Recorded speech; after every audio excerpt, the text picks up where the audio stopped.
Alô, irmãos e irmãs em Cristo Jesus. Paz seja com todos nós nesse dia 25, né? De maio de 2022. Paz e graça e misericórdia. E amém, né, irmãos?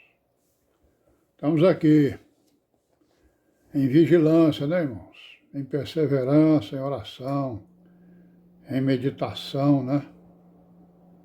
Pedindo ao Senhor nosso Deus que nos dê força, fortaleza e graça para podermos sobreviver nesses tempos, né? Trabalhosos, né, irmão? São tempos trabalhosos que nós estamos, esses tempos que nós vivemos, né? Muito trabalho, né? Estamos vendo aí, nós estamos vendo que os cenários, né, estão sendo montados, né? Para o final dos tempos, né? Para os governos, né? Únicos. É isso? Os cenários estão sendo preparados aí para o cumprimento das escrituras, das profecias, né? Que o Senhor Jesus fez, que os profetas fizeram, os apóstolos fizeram, e a igreja está aqui, né, honrando, né, e repetindo, através dos séculos, né, essa palavra da verdade, para que exatamente a humanidade possa tomar conhecimento, tomar consciência, né, e mudar o seu modo de vida, né, esse modo de vida inútil, né, conforme diz ali o apóstolo Pedro, né, a maneira vã de viver, né, que o mundo tem, porque estamos vendo aí que os homens não respeitam nada, né, a maioria dos homens e das mulheres nada respeitam, não creem em nada, né, não creem na verdade, mas creem na mentira, né. E nós estamos aqui para dar testemunho. Um pequeno rebanho, um resto, um remanescente, né? As virgens prudentes que ouvem a palavra e a põem em prática. Ouvem, creem em tudo que ouvem, né? E colocam em prática. Tanto creem que colocam em prática. Quando a gente crê, a gente coloca em prática. Quando a gente recebe o dom da fé, né?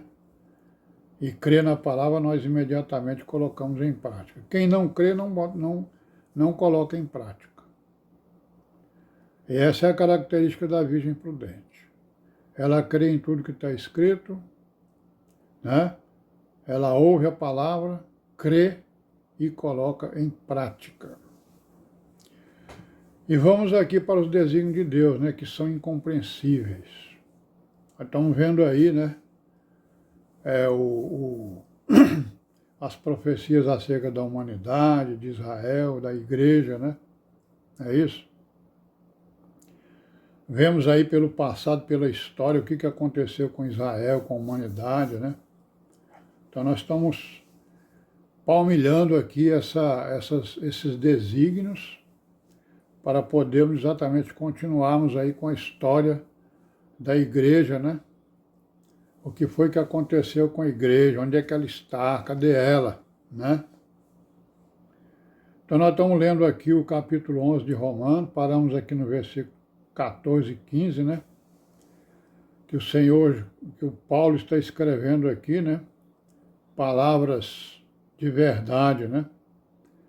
Então aqui no 15 ele disse o quê? Porque se a sua rejeição é a reconciliação do mundo, qual será a sua admissão senão a vida dentre os mortos? Então, na verdade, né, o que Paulo está dizendo aqui é o quê? Que Israel foi rejeitado, mas primeiramente Israel rejeitou, né, o seu Deus. Então ele rejeitou o Deus, Deus rejeitou a ele. Então a sua rejeição, né, porque ele não aceitou, né, o Messias enviado, não recebeu o Messias, então ele também foi rejeitado. Então se a sua rejeição aconteceu o quê? o evangelho então foi aberto para as outras nações, né? Então a sua rejeição propiciou a abertura do evangelho para as outras nações. É um grande mistério, né, irmãos? Um mistério de Deus, não dá para entender isso, né? Mas a sua admissão, o que será? Está prevista a sua admissão, né? Está prevista a sua volta, já estão voltando lá para a sua terra. Está prevista um monte de profecia que será cumprida com Israel e com a igreja, né? Então estão voltando. Então se a sua rejeição, né, é a reconciliação do mundo, qual será a sua admissão? Eles vão ser admitidos novamente, né? Se não a vida dentre os mortos, que é a grande promessa do Senhor Jesus. Aí no 16 ele diz que, ó, se as primícias são santas, também a massa o é. Se a raiz é santa, também os ramos o são.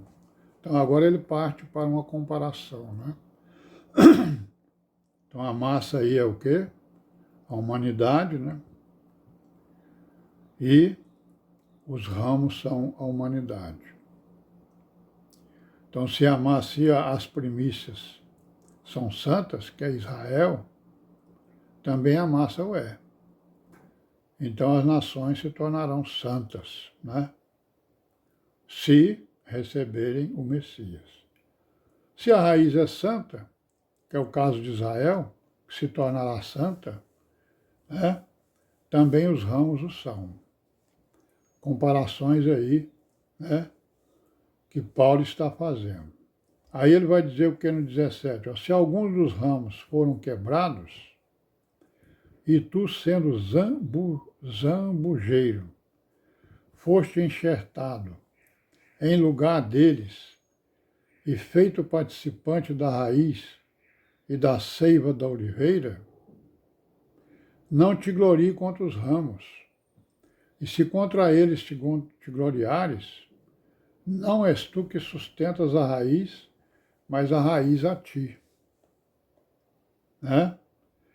Dirás, pois, os ramos foram quebrados para que eu fosse enxertado. Está bem, pela sua incredulidade foram quebrados, e tu estás em pé pela fé.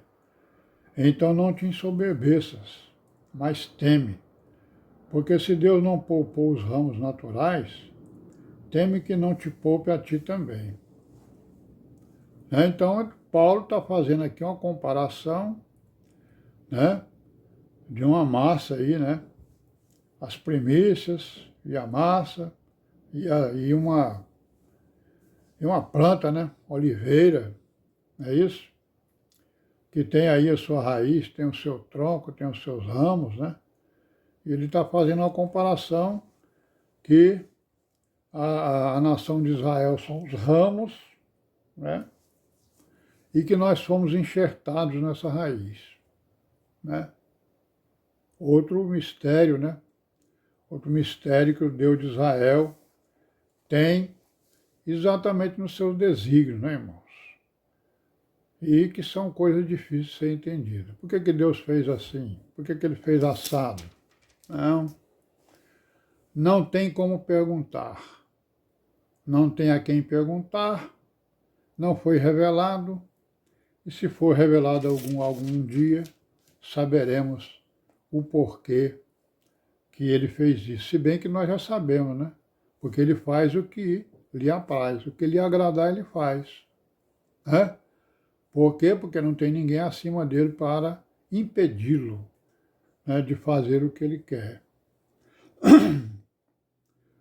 Então, no versículo 22, ele vai dizer o quê? Considera, pois, a bondade e a severidade de Deus. Ó. Para com os que caíram, severidade, mas para contigo a benignidade de Deus. Se permaneceres na sua benignidade, de outra maneira também tu serás cortado. Né?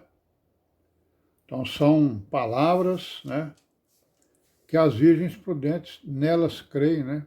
Nós cremos em tudo que está escrito. Também eles, ó, se não permanecerem na incredulidade, serão enxertados, porque poderoso é Deus para os tornar a enxertar.